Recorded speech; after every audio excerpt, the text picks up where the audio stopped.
Ready to go? Hello, good evening. Is it on?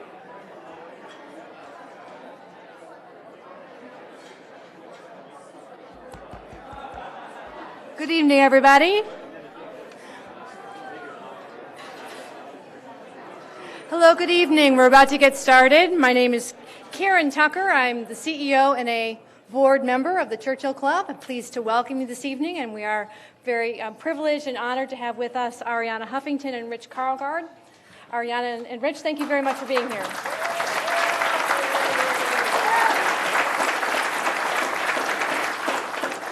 Before we start, quickly, I have a couple of Churchill Club announcements. Next Monday, March 1, the club presents a program about trends in managing corporate reputation, a topic with a lot of currency, especially given what we're reading in the news about Toyota and Tiger Woods and so forth. Expect a great discussion. I hope you can join us for that one.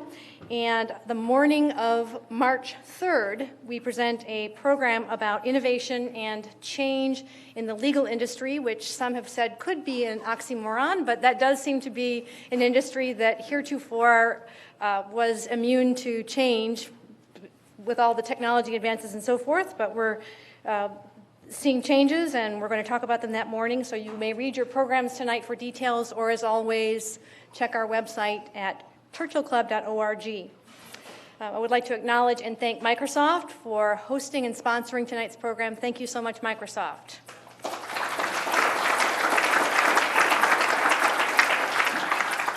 And my last announcement, if you are tweeting tonight, please do use #Churchill Club.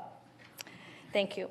Let me now ask Daniel Lewin to come to the stage to take over as host and introduce our speakers. Daniel is not only Corporate Vice President of Strategic and Emerging Business Development at Microsoft, but he is also Chairman of the Board of the Churchill Club. Daniel? Thank you, Karen. Thank you. Welcome to Microsoft. How many people have never been here before? Oh, we've got a good selection of new people. Welcome to our campus. We have almost 3,000 people in the Bay Area, so this is a center point for our campus, and we love participating in the community and hosting events like this. And I'm honored to be involved with the Churchill Club, and as Karen said, I'm the chair this year. But more importantly, I'm here to introduce our guest tonight. We're very fortunate to have Arianna Huffington here to speak in a conversation with Rich Karlgaard. Rich, most people know, is publisher of Forbes. He had a little bit to do with the founding of the Churchill Club as well. And Forbes is one of the oldest nation's business magazines, founded nearly 100 years ago. Rich has his digital rules column. He writes about technology, entrepreneurships, economic development, and the future of business and work. And he is a terrific person and a fantastic interviewer, so we're really looking forward to this. He lectures on various subjects across the board. He's the co-founder of the Churchill Club. We're in our 25th year, so thanks to him, we've got these programs to look forward to. Arianna Huffington is, I would say, famously known as the co-founder and editor-in-chief of the Huffington Post. The news and blog site has quickly become one of the most widely read and linked to sites on the internet. And she is a nationally syndicated columnist and author of 12 books. In addition, she co-hosts Left, Right, and Center on the public radio and political roundtable program, and she's frequently a guest on many, many programs, including Charlie Rose, Bill Maher, Larry King Live. And as we all know, she doesn't need much of an introduction, so I'm going to pass it off at that point and ask Rich and Arianna to take over the program. Thanks so much.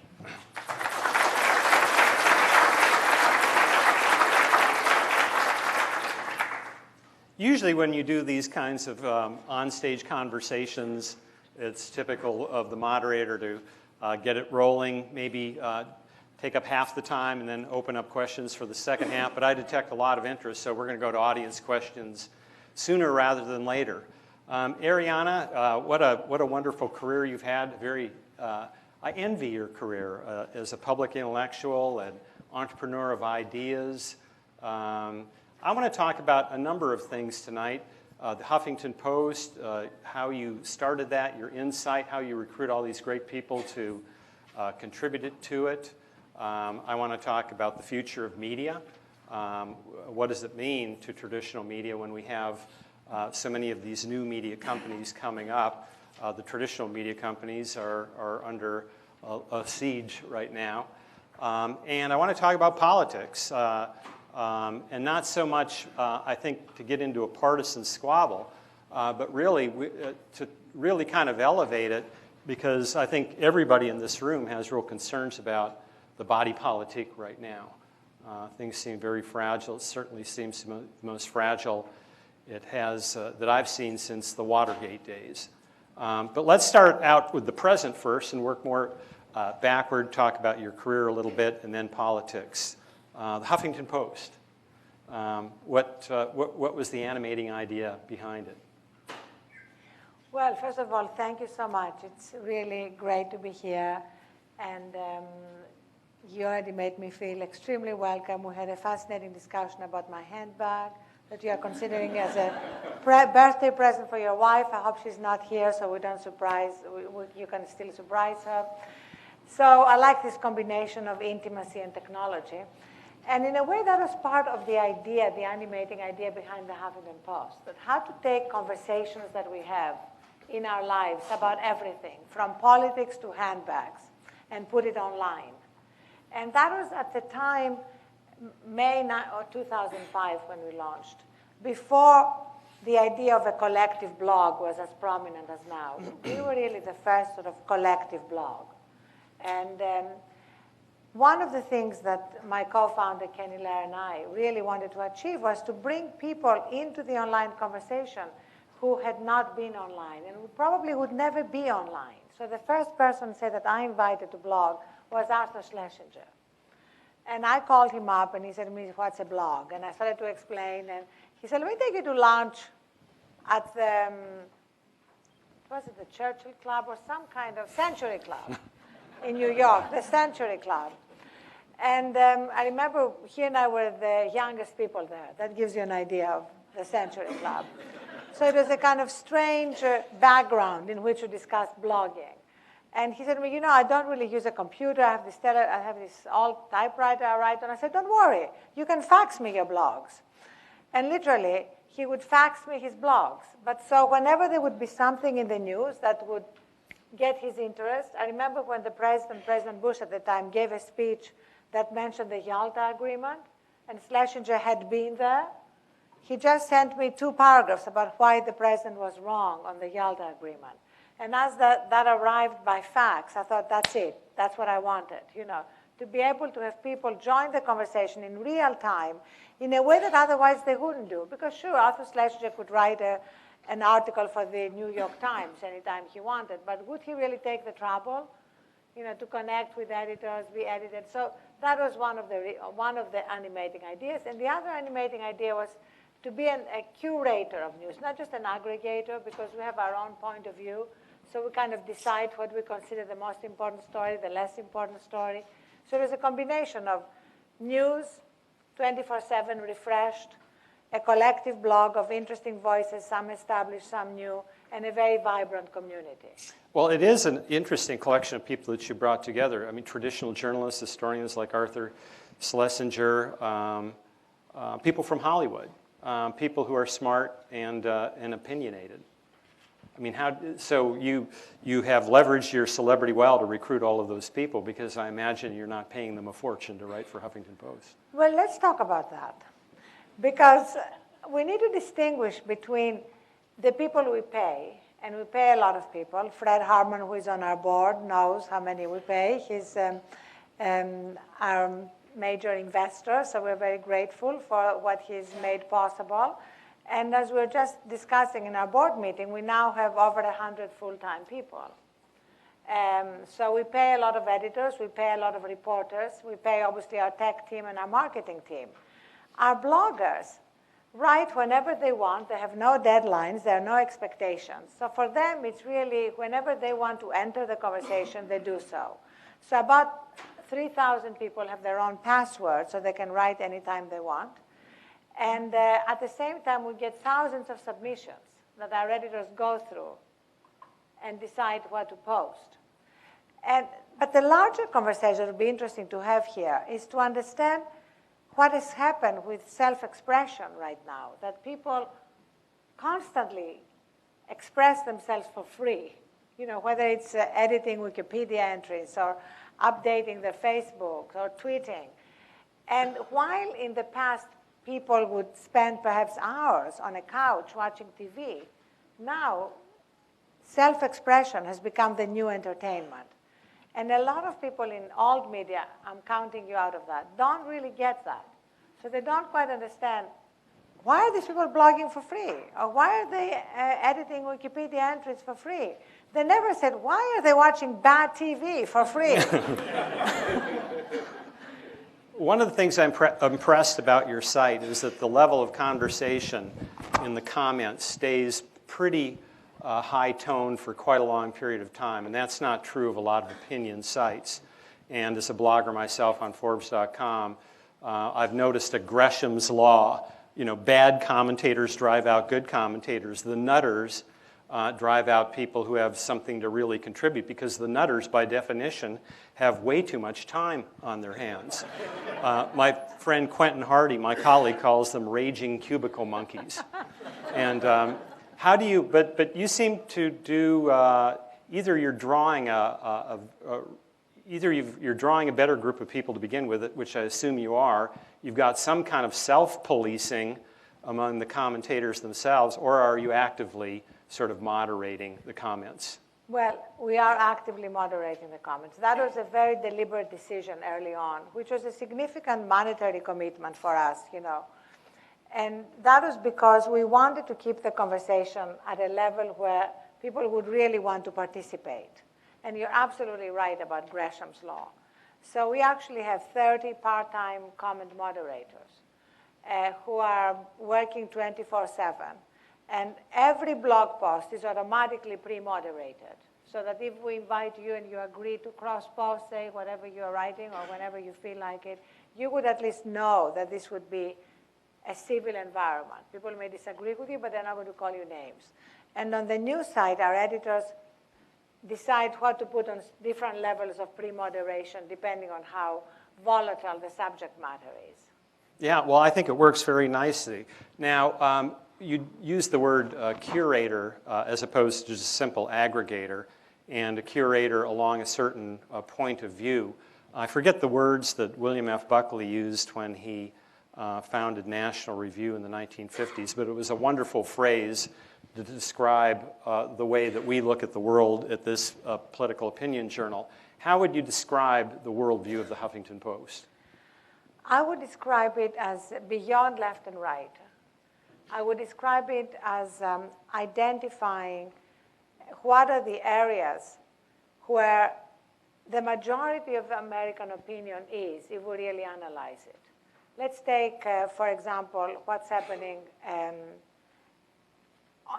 the economic crisis front. It's a fascinating convergence. I wrote a post recently where I quoted an editorial in the Wall Street Journal next to an op-ed in the Wall Street Journal criticizing Goldman Sachs on the grounds that what was happening with Goldman Sachs and what had happened with the government bailout was not really free enterprise capitalism. It was the government picking winners and losers.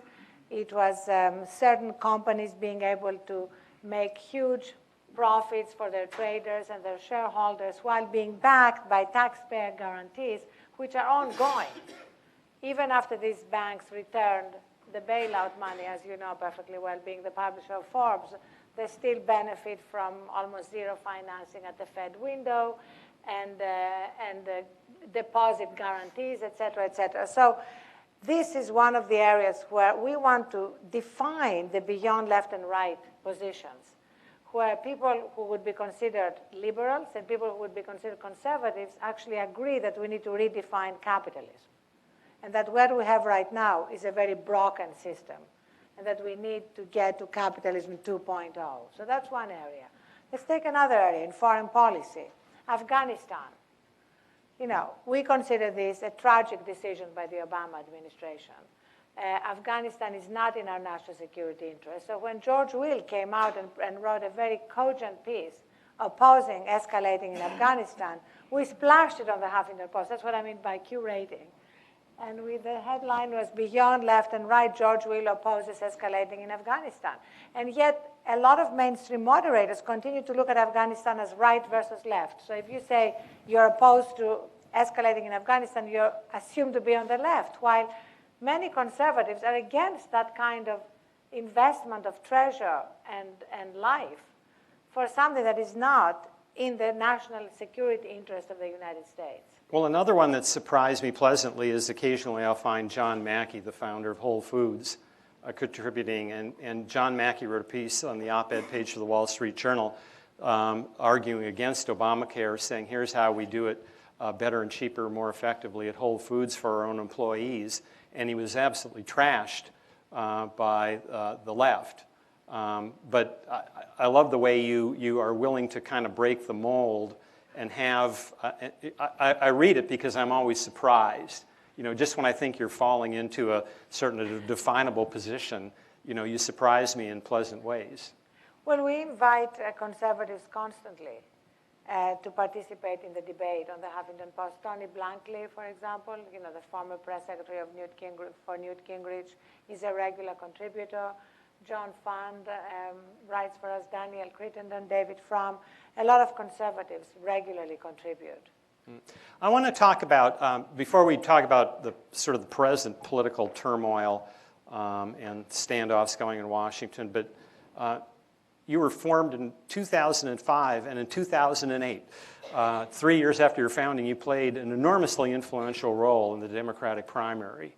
You came out for Barack Obama pretty strongly. The Daily Kos came out, I think Marco Smolitsas came out for John Edwards. I'm sure an endorsement that he'd wish to have back now, although he's not the kind to admit any kind of mistake. But as did Paul Krugman, came out for John Edwards. What did you see in Barack Obama? And what, if I may say one thing, it seemed like you were awfully rough on Hillary Clinton. Well, on two reasons. I really very much objected to Hillary Clinton's position on the war in Iraq, because I felt that, as many people close to her that I've talked to have acknowledged, that she felt that as the first woman serious candidate for president, she had to take this hawkish position on Iraq. And that was very troubling to me, because I consider Iraq the most tragic foreign policy mistake America has ever made. And I use that very deliberately, because even though supposedly now we're getting ready to leave Iraq, etc., you know, if you think of what the cost has been, I don't mean just the financial cost, although this is very significant as we are facing horrendous deficits, but the cost in terms of goodwill, in terms of taking our eye off Afghanistan and other dangerous spots.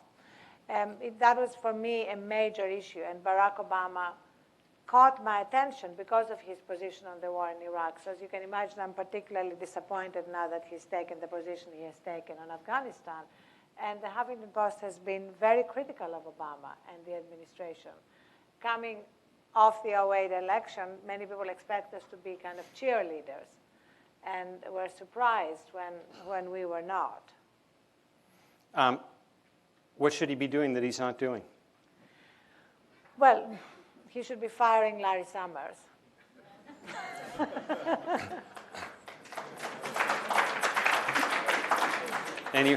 Anyone else? Some say his whole Chicago Mafia. Well, let me just explain my Larry Summers position. In Denver, when Barack Obama accepted the nomination, he said something which was very significant. He said the greatest risk would be for us to go to Washington and bring together the same people to do the same things, expecting different results. That's the definition of insanity. Which is the definition of insanity. And that's exactly what he did on the financial front. He brought together Larry Summers and Tim Geithner and Ben Bernanke. Larry Summers was the architect of the abolition of Glass-Steagall, which is considered by many as one of the contributing factors to the financial meltdown. Larry Summers, if you go back to his writings, and I've written a lot about it, in the 1990s, was exultant about this new free economy which would operate on Darwinian principles and which would not be fettered by the post-New Deal restrictions and which would usher indefinite prosperity. And we saw how well that turned out for millions of Americans. So the fact that Larry Summers basically is the person closest to the president determining financial policy is tragic. And you know, poor Paul Volcker was basically allowed occasional symbolic visits while banished to the basement together with Austin Goolsbee. And they were brought out after they lost Massachusetts. You know, the day after Scott Brown became the senator-elect, Paul Volcker came out to talk about the Volcker Rule. We don't know what's going to happen to the Volcker Rule now. But that, for me, it was the biggest mistake with huge consequences, because the president wasted an entire year of good economic policy that could have actually averted the ongoing economic losses, job losses, and foreclosures that really will continue with no end in sight. I mean, nobody has been able to tell me what is the engine of job growth. Like, how are we suddenly going to get jobs? I remember Larry Summers on This Week about 2.5 months ago being interviewed by George Stephanopoulos and saying, you know, there will be growth in the spring. He sounded like Chauncey Gardner. He said the best economic forecasters, you know, are telling us there will be growth in the spring. There will not be job growth in the spring. So that, for me, is a very dangerous moment to be in, and I'd love us to talk more about that in terms of what's happening to the middle class, you know, the crumbling middle class at the moment. It's dangerous not just economically, but also politically. It is, but what is to be done? I mean, we've had horrible downturns in the past, the Great Depression, more recently, the 1973 and 74 recession, which produced numbers that are closest to this one. Yet in the 1970s, we had the formation of Federal Express, Southwest Airlines, Microsoft, Apple, Genentech, Oracle. I mean, Hewlett-Packard was started during a depression. Maybe those engines of growth are out there and we just don't recognize them. Well, I agree with you about the fact that innovation and social entrepreneurship are where the engines of growth will be found. I completely agree with you on that. My point is that we are in a more fragile position than we were in the 70s, because during the 80s and the 90s and the 2000s, salaries and wages of the middle class did not really follow up the productivity gains. The discrepancies between the richest Americans and not just the poorest Americans, but the middle class grew much worse. And on top of it, the middle class got into more and more debt. I mean, this is a combination of their fault, plus a huge cultural assumption that the good times would go on forever, that the price of your house would keep getting on higher and higher forever, and that you could keep borrowing against your credit card and refinancing your house, and that somehow would never end. Well, you're a lifelong student of the Enlightenment and democracy, but suppose you went to the dark side and you had dictatorial powers in the United States. How would you fix all that? Well, I have so many plans. Okay, I would start Besides not hiring Larry Summers. I would start with a low-hanging fruit. I would split up Citigroup into 3. I would make it a model. You know, we own this place, right? Okay, we, the taxpayers, are the majority shareholder. And what are we doing? We're letting them do whatever they want. You know, as majority shareholders, don't we have a responsibility to turn into a model bank? I would separate commercial from investment banking functions. I would make the commercial bank a model bank that would not be allowed to charge usury rates on credit cards, like 29%, 30%, as they can charge now. That would basically start lending again, because as you know, the big banks have cut lending by $100 billion. And I want you to go back and remember how the bailout was sold to the American people. This is the way to free up lending, we were told. And so freeing up Citigroup splitting up Citigroup would be the first thing I would do. I would replace Tim Geithner with Elizabeth Warren. You don't have to be an economist to be the head of the Treasury. You just need to understand what's happening in the country. And she does, and she understands very deeply what position the middle class is in. That's been her focus. I would have a very, very intense job growth program that would include a payroll tax holiday. That would include infrastructure projects. And I would also do a lot of using the bully pulpit to encourage people to be part of the solution, because I don't believe that government can solve all problems. I believe that we need to activate the private sector. So you did learn something from your days as a conservative. Absolutely, and I will always, you and I first met during my conservative days at the Progress and Freedom Foundation. And back then, I had launched a group called the Center for Effective Compassion. And I still believe now that what the private sector does in terms of giving back, being engaged in the community is crucial. There's no way we can just delegate our compassion to government. Well, you describe something that is sort of radically centrist. I forgot to say something. Yes. I would leave Afghanistan. Yeah. You describe really something that's radically centrist. I think I have this theory that if we had a chance to vote for anybody for president right now, and Bill Clinton could run for president, he would be elected because he was a kind of centrist. I mean, a man of liberal sensibilities, progressive sensibilities, but he also had an effective and well-meaning antagonist in Newt Gingrich. And together we got this kind of centrism that served the country pretty well. What is it about today that makes centrism so hard? I mean, anybody who tries to be a centrist, whether it's Evan Bayh or Olympia Snow, just gets crucified by the bloggers on both ends, by even the networks. I mean, even you look at Fox and MSNBC. They're splitting apart. They have almost nothing kind to say about each other at all, making any kind of centrism of the kind you describe impossible to achieve. I think we need to make a distinction between centrism and middle-of-the-road mushiness. And these two are very different. Because otherwise, centrism becomes splitting the difference between the two, and that's not really what centrism should mean. Because otherwise, what we're really saying is that anybody can have any kind of opinion independently of whether it's based on facts or not. And there's a distinction between what Glenn Beck does and what Keith Olbermann does. Keith Olbermann may come out and you may not agree with what he says. He may be over-the-top passionate. He may be angry, et cetera, but what he says is based on fact.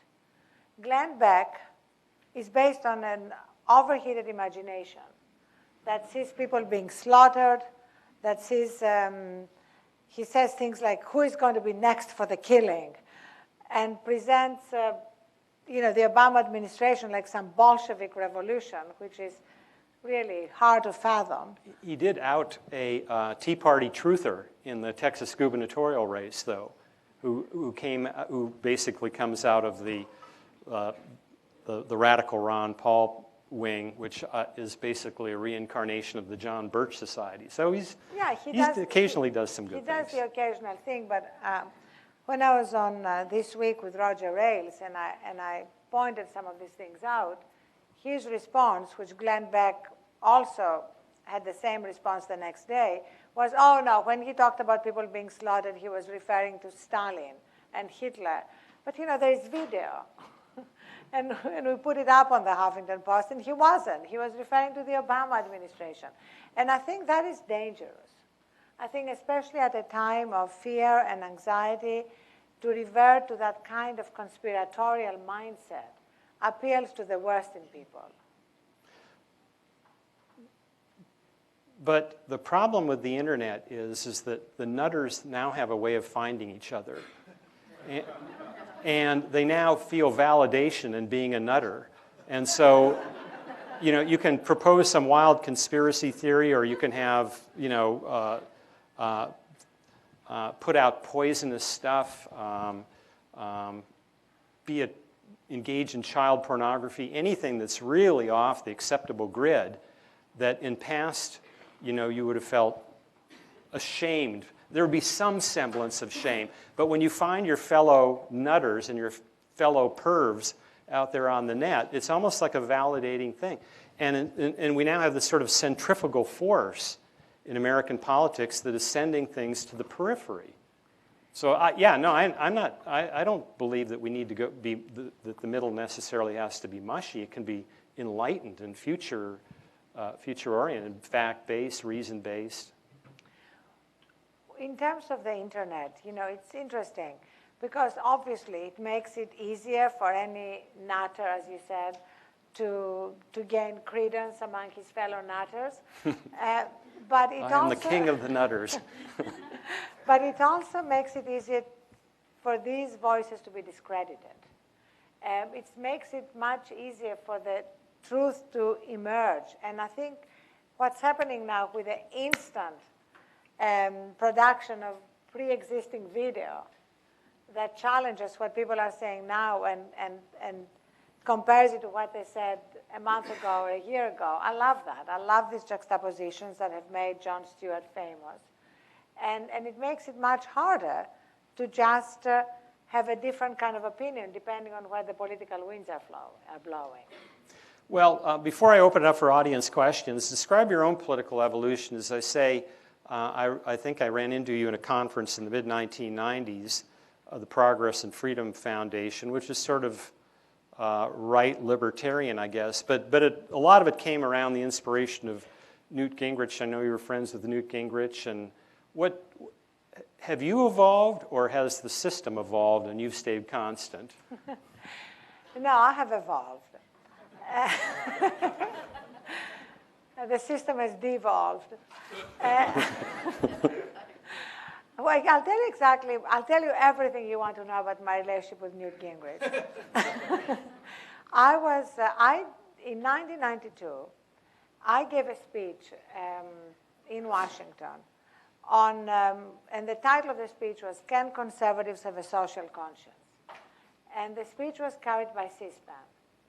And I got a call from Newt Gingrich saying to me, I didn't know him, saying, "I just watched you on C-SPAN, and what you said is exactly what we should be doing in the Republican Party." Because what I said is that Republicans needed to really look at the Bible, since they claimed, that they believed in the Bible.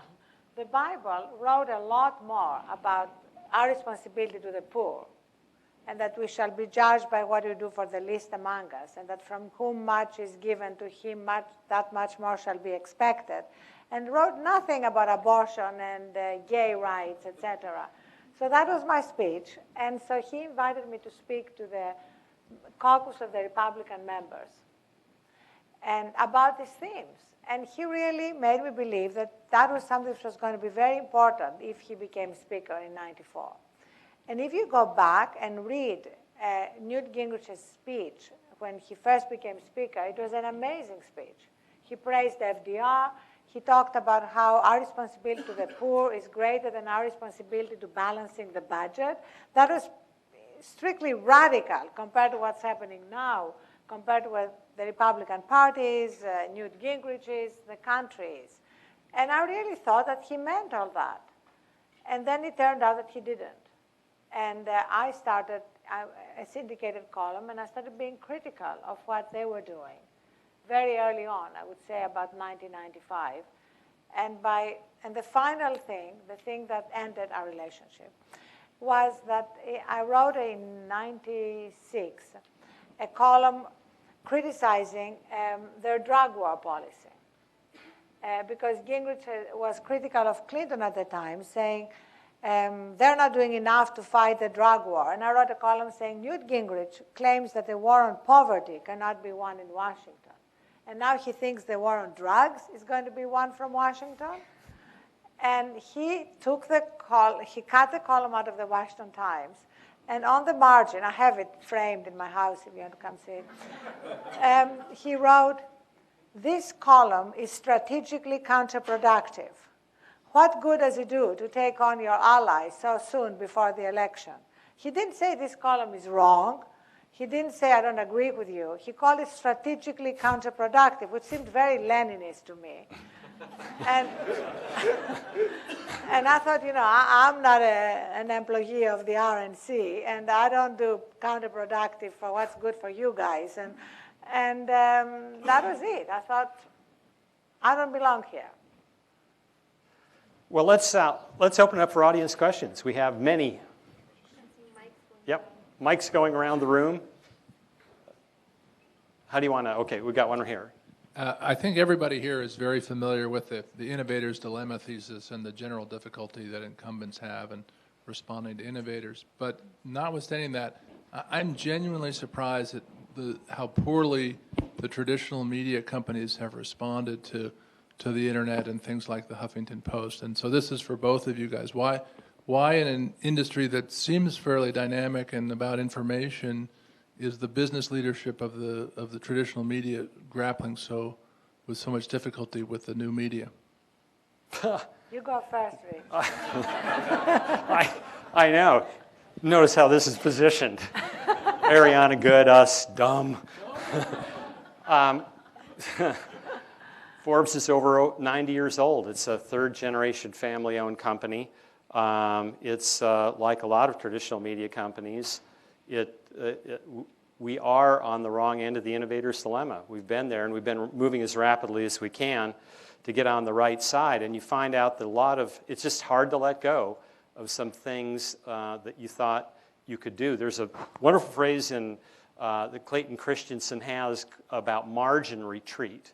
And that is when suddenly you're faced with all these new competitors with much lower costs of operations who are charging lower fees. I mean, the average internet ad, I think, is like down to $1 or $2 per thousand. And we can't live on $1 or $2. Maybe Arianna can live on $1 or $2 per thousand because her model is new and it's set up that way. We need to be at least 10x over that, or we don't live. So we have to find, we can't. For a while, I think we were caught in a margin retreat. But the good thing is that as a family-owned company, we were able to invest a lot of money when it was very painful in the early 2000s, and are doing relatively better than our competitive set. But it's a tough one. You read these books. When The Innovator's Dilemma came out in the 90s, you read. It's one thing to read them and think, oh, I can see this industry that's going to get walloped, and this one, and this one, and this one. And then all of a sudden, like a Pac-Man doll, the Google algorithmic model of advertising starts bearing down on you. You run, you face it, you draw your sword. It's tough. The one other thing I'd say is that we've had, over the last 2 years at Forbes, about 40% attrition. It's been very painful. But where we've had a net gain is in IT people. We simply have to have the kind of interface between advertising and technology that delivers to advertisers what they want, which is performance metrics. Just one more quick story. If you read Ken Auletta's Googled, he has this wonderful story where Mel Karmazin, the president of CBS, visits Google, and it's after the ad model has been invented, but before they went public. So this must be around 2002, something like that. And Karmazin thinks he's going to Bigfoot these little punks, and he got quite an earful from them. Hey, Mel, you're toast. Advertisers aren't going to spend money on image alone. You've got to have performance metrics, and we know how to do them. And he stared at these guys, and he said, "Don't F with the magic." And they've effed with the magic. It's like going from the Middle Ages to the Enlightenment. And so, they've dragged us kicking and screaming there.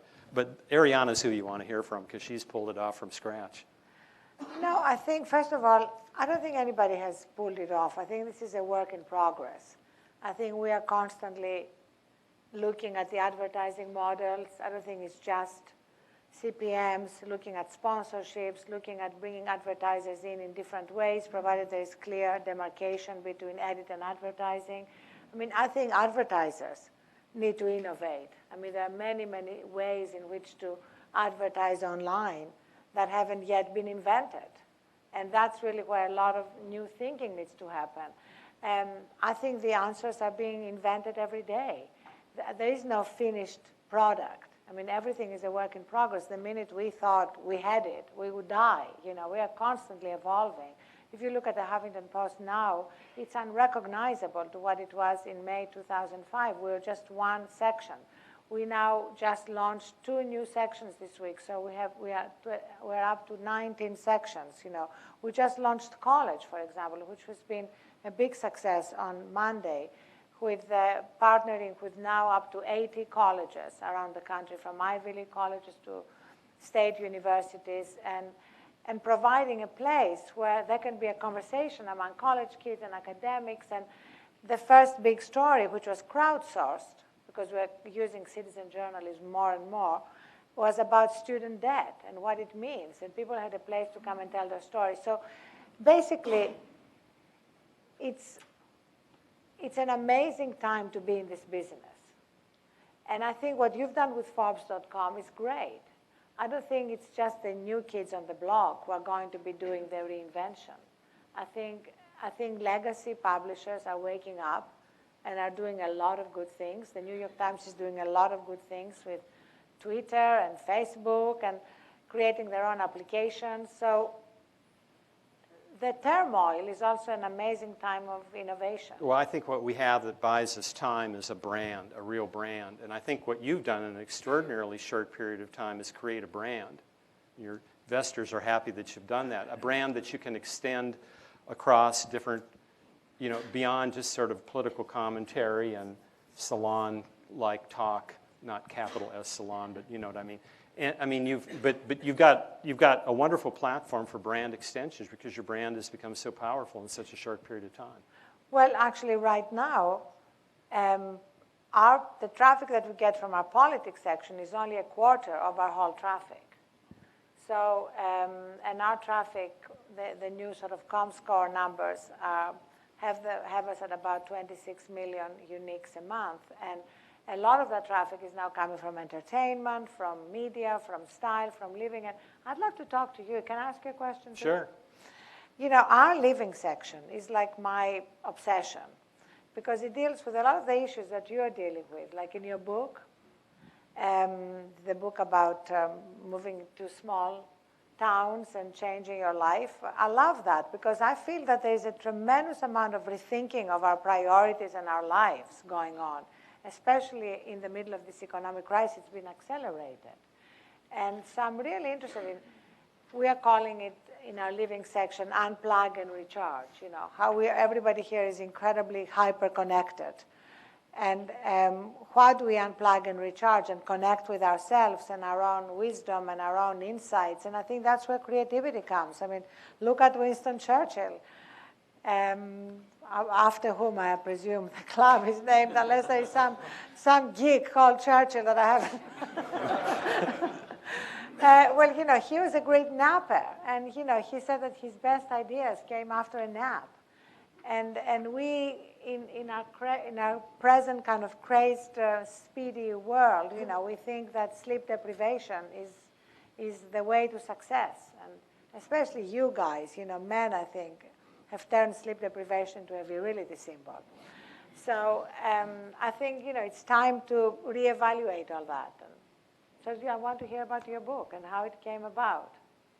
I wrote a book called Life 2.0 about people who left high-cost areas like New York and Silicon Valley during the last recession of 01 and 02, and to see if they could marry technology with different lifestyles, living in smaller communities, and where were they going. And I found out a lot of them were going to college towns, places like, sort of some obvious places like Austin, Texas, but some less obvious places like Lawrence, Kansas, and even to the farmlands. And there was a subset of people who might have grown up in small towns and left because they felt so disconnected, but with all this connective technology, had moved back. I thought it would be a bigger trend than it turned out to be, but I think it's one that will unfold steadily over time, because the economics are going to force people, I think, to do that. And this gets to your question, your concerns about middle class, that as a colleague of mine at Forbes says, we're all kind of forced to live with the China price, as she calls it. And that's hard for a lot of industries to adapt to the China price. It is, and we also see, there was a Brookings Institution study that just came out that just using 2008 numbers, we don't have the 2009 numbers yet, shows that the greatest increase in poverty has been in the suburbs. And I was speaking this morning at the National Association Conference of Independent Schools, and all private schools around the country, and they were telling me, how hard it's been for them, how many of their families, which are actually more even upper middle class than middle class, cannot return to their schools without financial aid. And they had to up financial aid by 15% this year just to keep a lot of the families in the school. So all these signs of what's happening are everywhere, and it's not clear to me how we reverse these trends, except for all these amazing innovations that are happening, but we don't know yet about. Next question. And I'd love to know who is asking the question, so I learn about you guys too. Yeah, Okay. Arianna, I was going to ask you, could you give us your opinion, please, on this Tea Party movement? Is it a flash in the pan, or is it something longer term? What's the relationship going to be with the Republican Party, and how much of all this is influenced by modern media? And where were you born? New Zealand. New Zealand. We Thank people you. with accents have to stick together. Well, I actually think that the Tea Party movement is like the boil that signifies an infection underneath. So, the boil is like an unpleasant expression of the infection, but it also alerts us to the infection. So I think it's very important to pay attention to what it's telling us. And what it's really telling us is sort of, are you hearing us? Are you hearing us? We are angry. We feel that the system is rigged, that the fix is in, that what's happened to Wall Street and what happened to Main Street is not fair. And so it's not, a lot of them go out of their way to tell you they are not Republicans. That they are independents. Even Sarah Palin, when she was interviewed at the first Tea Party convention, went out of her way to say, my husband didn't vote Republican, he's an independent. And her interviewer went out of his way to say that his wife wasn't a Republican, she was an independent. So the Republican Party cannot control that movement. Nobody can control it. We don't really know what's going to happen. And my biggest concern is that at times of real economic insecurity, it's very easy for dangerous demagogues to prevail, to appeal to the worst in people, to appeal to our lizard brains, as opposed to our rational minds. And that's why things that are completely ridiculous take hold. Barack Obama was born in Kenya. Show us your birth certificate, that kind of stuff, which are much less likely to prevail during normal times. And you mentioned Bill Clinton. I was at Walter Schornstein's 95th birthday party last night. It's interesting to see how alert he still is at 95. And Bill Clinton was there. And he was talking about how the public interest is not at the forefront for many people right now. It's like there is a sense that special interests, whatever they are more powerful than the public interest. And we need to get back to the public interest being being sort of the overwhelming force. Many next questions. Next question. I knew there'd be a lot of questions. Can you all hear me? Yes, very well. I wanted to know, when you started the Huffington Post, I don't know if you ever dreamed that you would be put essentially in direct competition with some of these mainstream traditional news sources such as the New York Times and the Wall Street Journal. And I'm wondering, essentially now, if you feel that the Huffington Post can be collaborative with them or if it's always going to be directly competitive. And also, essentially, if what you would do if you were at the helm of one of these traditional online news media sources, what you would do to compete with the Huffington Post and to distinguish themselves from that. You're Pinch Salzburger. What do you do? Well, first of all... Because I imagine you don't want to be Rupert. So. Well, you know, I don't see it as like, we don't wake up every day at the Huffington Post and think of us as competing. Obviously, we're delighted when we get our ComScore numbers and we're ahead, as we are right now, of the Washington Post and the Wall Street Journal and USA Today, and the New York Times remains ahead of us. But we are kind of following our own drama. You know, we are not looking at what are they doing, what are we doing. And if they make the mistake of going behind paywalls or using metering, that will be like the worst thing they can do from a business perspective.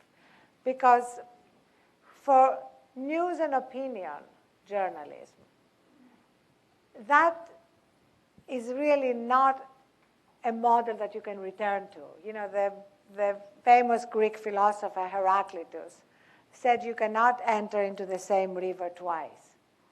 And they're trying to enter into that river again. And that, for me, is really incomprehensible. So if they do that, I think they will be making a big mistake, and it will make it easier for online media like the Huffington Post to get further ahead, because right now, unless you have very specialized content, like very specialized financial content that helps people invest or make decisions like that, we're living in the linked economy. And so we welcome these collaborations. And if you look at the Huffington Post linking, say, to the New York Times or to other mainstream publications, we drive a lot of traffic to them. And that's traffic that they can monetize. In the same way, when we link to MSNBC, you know, and we have their embeddable player on the site, and they can sell advertising on their embeddable player, you know, they can monetize their traffic. You know, it's like that's the new world we live in. It's like it's a very promiscuous world, and promiscuity may not be good in relationships, but it's good in new media. You know, it's like you take your content and you put it everywhere. Not long ago, the New York Times did put its star columnists like Tom Friedman and Maureen Dowd and Paul Krugman behind the paid wall. Select. Time Select, and they learned that nobody came. Right, and the columnists hated it. Because they were no longer in the national discussion. Yeah, they were out of the national discussion. Next question. Yes. Arianna, thank you for gracing us with your presence tonight. You mentioned that you're starting a new arts section, and that's very exciting. Your book on Maria Callas really brings the diva's artistic contributions to life, and I wondered what you think is least understood about Callas. I wrote a book about Maria Callas in 1980, and well, for me, I looked at her as a woman as well as an artist, and it was kind of very important because when I was writing the book, I was 30, and I really wanted to have children, and she had reached the point where she couldn't have children anymore. So I remember that it was very important for me to understand that struggle in her between her career and her wanting to be a mother and what happened. And so I saw her both as an artist but also as a woman, so I wrote it more like a sort of novel of her life. And yes, as I mentioned to you earlier before we started, we are launching an art section, and you promised you're going to write for it since you're an artist. And you see, that's how I collect contributors. You're all invited to contribute on anything you want, and that's really, honestly, the way we collect some great voices, people who want to be part of the debate, whether it's the arts debate or the science debate or the religion section that we just launched on Wednesday. Next. Yes. Enjoy the show Left, Right, and Center. And I was wondering if you care to comment on some of the off-the-air dynamics and about your co-hosts on the show. Yes, Left, Right, and Center is a show that we've been doing now for 14 years. And it's, Matt Miller is the moderator, and Bob Scheer, who's been writing for the LA Times until very recently, and Tony Bluntly. And it's we really like each other. We are rarely in the same place. Like tomorrow I'm doing it from here. Tony is mostly in Washington. But, it's a really good discussion because we respect each other. So even when we don't agree, like Tony has such a brilliant mind that he's like the best expression of a conservative position. He was Newt's chief of staff, right? Press secretary. Press secretary. Yes. You've mentioned Afghanistan a couple of times. And if I heard you correctly, you don't seem to agree with the current policy. What do you think the role of the U.S. government should be towards Afghanistan? Thank you. Well, I believe that the role of the U.S. government is to protect America, and that means to be very clear about what our national security interests are.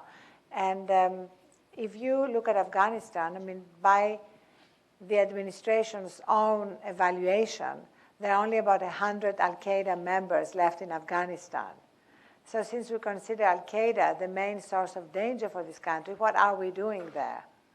And every time there's an offensive in Afghanistan, we end up killing civilians and then apologizing, which is not exactly the way to win hearts and minds in Afghanistan. And there's a fascinating article in the New York Times about 3 weeks ago that compared what we are doing there, the amount of lives and treasure that we are wasting there, with what China is doing there. China is spending billions to buy up natural resources for their industry and to actually build goodwill in Afghanistan.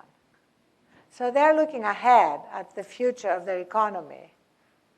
They're building relationships in Afghanistan, and we're becoming more and more hated with every passing day. On top of it, our partner is a completely corrupt, unreliable government. So it doesn't really make any sense that that's where we are. And where are the threats coming from? Yemen, Somalia, homegrown terrorism. And the one thing I learned in my economics course at Cambridge was the concept of the opportunity cost. Every time we're doing something, we're foregoing doing something else.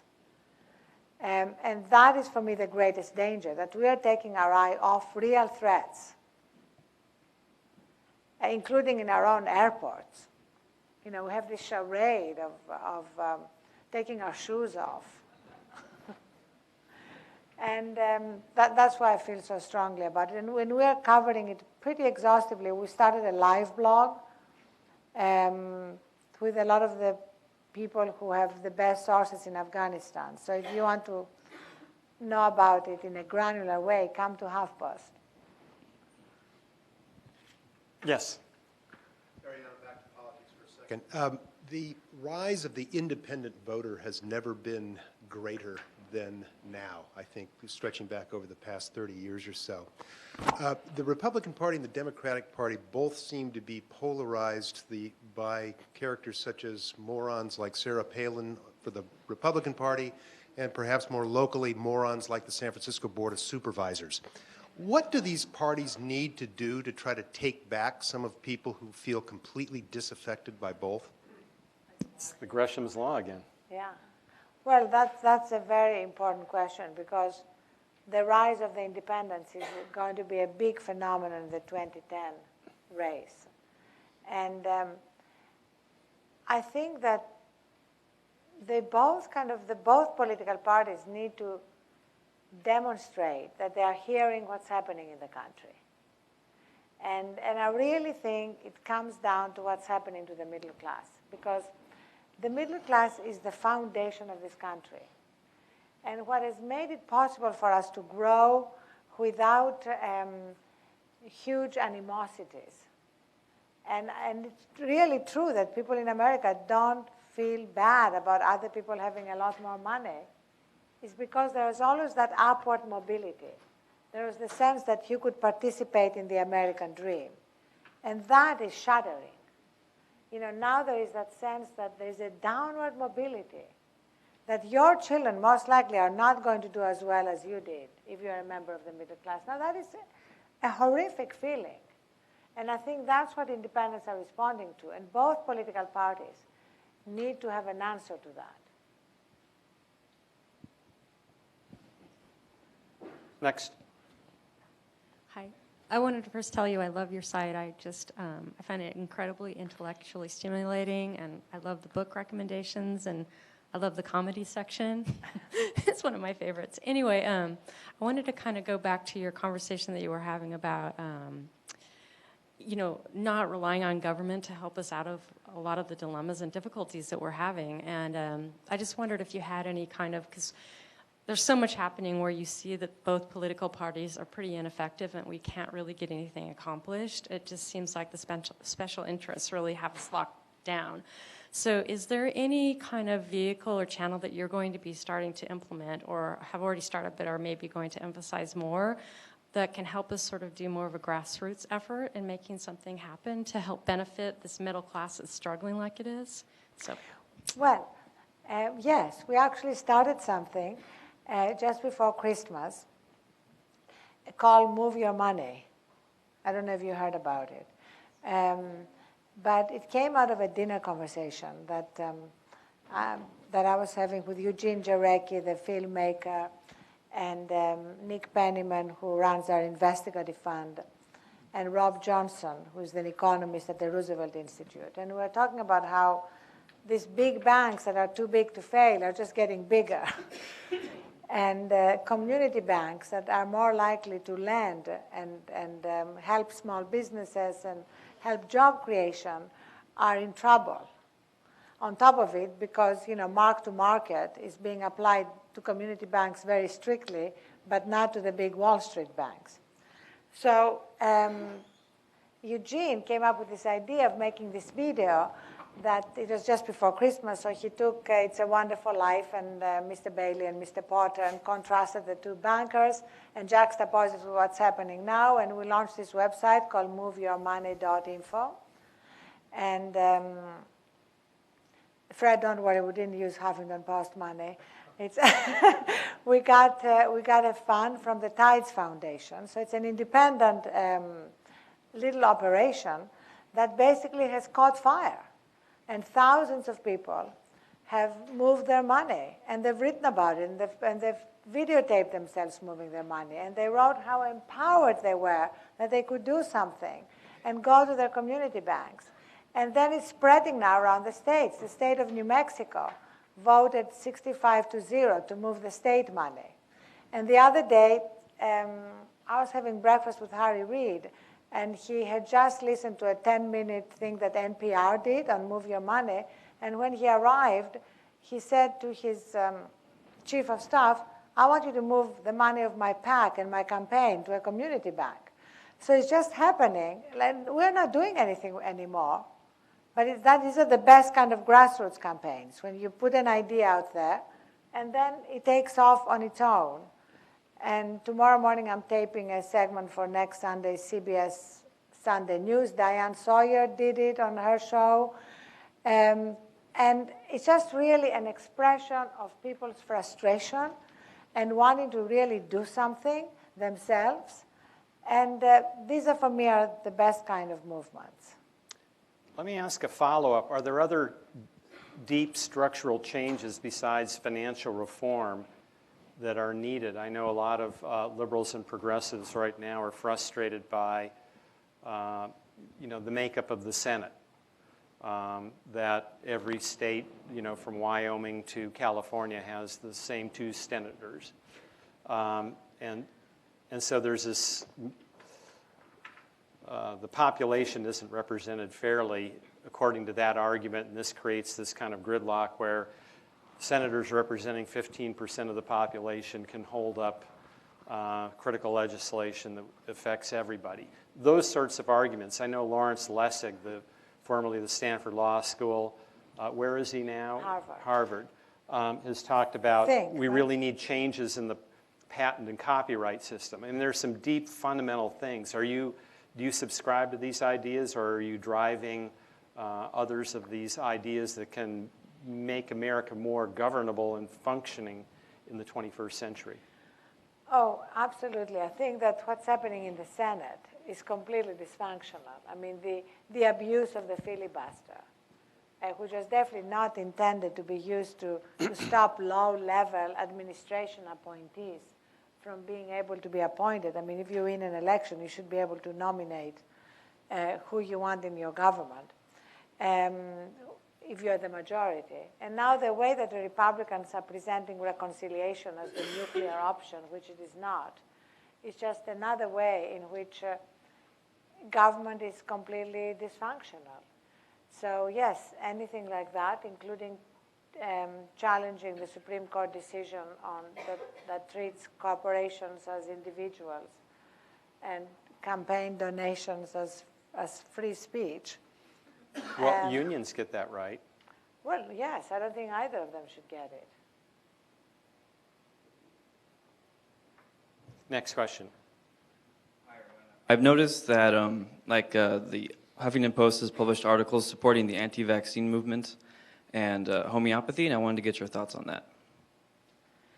Well, we have published a lot of articles on the living section about vaccinations. You know, Dr. Mark Hyman, David Kirby, and others, have questioned the connections between vaccinations and autism and other things. And we have also published others who disagree with them. So there's a whole debate on these medical issues. We have a medical editor who actually lives here, and whom you may know, Dr. Dean Ornish, and all these articles are vetted by him before they appear, so that we have articles which you may disagree with, but which are based on some scientific facts. Next question. Hello, Arianna. Right over here. Over here. Hi. I have lots of questions for you, mainly because you get to meet so many politicians. But I want to let you know that I have your application, and I read it every morning before I do anything else. And Rich, I go to your site too. So don't worry. You're kidding. So don't feel left out, please. You have in the media, you have there's a bias in both sides of the media. I mean, they claim to be centrist, but you can tell by the way they cover the news. There's a left and there's a right, and politicians get caught up in these polls and these blogs. Do you think the news media itself is setting this agenda for the politicians, or for the way they govern? Well, the news media has a lot of responsibility for what's happening. There is a tendency in the news media to basically confuse fairness with a kind of fake balance. So, for example, the idea that you have to present two sides to every story is not what journalism is supposed to be about. Journalism is supposed to be about ferreting out the truth. Let's say if you are writing a piece on evolution, you don't have to give equal time to creationism. If you're writing a piece on astrology, or astronomy rather, you don't have to give equal time to the idea that the earth is flat. On certain issues, the jury is no longer out. And so I think it's very important to take that into account. Global warming, for example, we wasted years debating whether there is a science behind global warming. And we would have, say, Al Gore on the one hand, talking about the dangers of climate change, and then Senator James Inhofe telling us that global warming is a fraud. So and then having people saying it's snowing, therefore there's no global warming. And Although, it did take some dissent to challenge the IPPC's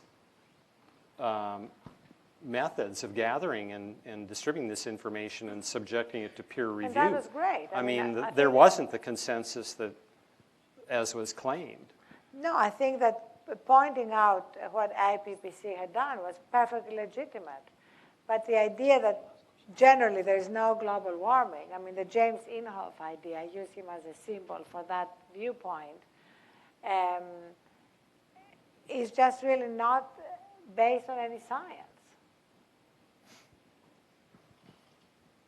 Next question. Hi. How many do we have left for?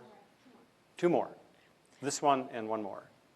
I'm guessing that we already can know what your opinion is on the recent Supreme Court decision regarding the kind of unleashing of special interests and corporate money onto the campaign process. But I would also think that your readers and readers of the New York Times and Wall Street Journal probably already have a good idea of what they think about these issues, and that it's really those people that are less interested in politics and less educated about politics that might be more influenced by the traditional methods of commercials and mailings that kind of really advance the politics of the corporations. I'm just wondering what you think, if anything, can be done about that, and what effect you think it's going to have on the 2010 election and the election in 2012 as well. Well, first of all, we very much want and try to get people on the site, and are doing so, who are not primarily interested in politics. And a lot of people come to the site for other things, comedy or living or entertainment. And that's very much our intention. We want people who then, they may just go visit the politics site or check that out and learn something they didn't know before, but who are not necessarily the sort of political addicts that were definitely there at the beginning of HuffPost. We wouldn't have grown as fast as we've been growing if our audience was just a political junkie. So in that sense, I hope that we are spreading information to people whose interest is not primarily political.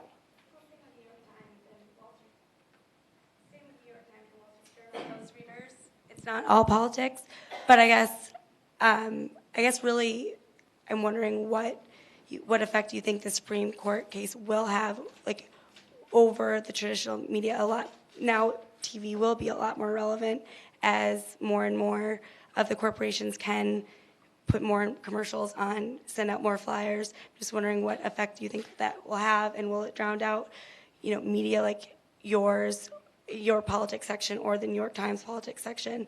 How much effect will it have on those articles that are traditional news that show both sides? How much is it going to override that in the future elections? Well, I don't think it's going to override the existing content, but it's going to saturate political advertising, because it will be easier to raise money and easier to buy politicians. My God, I thought it was easy enough, but if it remains unchallenged, it will have a big impact. We have time for one more. Yes. Arianna, I loved your article a few months back about Balloon Boy, the Balloon Boy phenomenon. So in this time of just competition, media trying to get as many page views as possible, what can media sources do to preserve their integrity and to avoid this downward spiral towards the lowest common denominator? Well, Balloon Boy is a very good example, because that's where sort of, as an editor, you have to have a suspecting glance. The minute that happened, I just told our editors, this is not going to the top of the Huffington Post. I don't care if it's on the top of CNN. I don't care if it's on the top of MSNBC. It's not going on our top, because there was something very fishy to me about that story. And I remember that same day, I was on the Ed Show to talk about Afghanistan, And I arrived there, and it was all, the Ed show was all about the balloon boy. And I go there, and the first question is about the balloon boy. And I said, Ed, I really have no idea why we're talking about the balloon boy. By then he had been found, right? I said, first of all, he's not the balloon boy, he's the attic boy. He was never in the balloon. He said, well, people are worried about the balloon boy. I said, really? He's been found. What are they worried about? And this kind of sensationalism makes me feel that maybe if we want to draw attention to, let's say, the fact that there are 1.5 million homeless children in the country, maybe we can just build a giant balloon and pretend we are putting them in it. We don't even have to put them in it. And it might get like 1% of the attention the balloon boy got. So that's definitely a problem with the media. But we can actually challenge it by not following suit, by having a different editorial coverage, and that affects then, I mean, how they're going to do the next balloon boy. Well, Arianna, when we founded the Churchill Club 25 years ago, we knew we would have a lot of great Silicon Valley entrepreneurs, but we always had the hope that we would be able to attract people such as yourself. So we created 5 years ago, waiting for you to arrive, and you have not let us down. So let's give Arianna a big hand.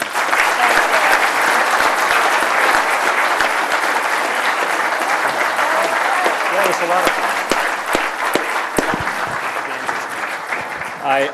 Rich and Arianna, so this is like just a terrific dinner conversation where we all got to be a fly on the wall and some great questions from the audience. So in traditional Churchill Club fashion, we will pass along the fashionable Churchill Club t-shirt to each of you.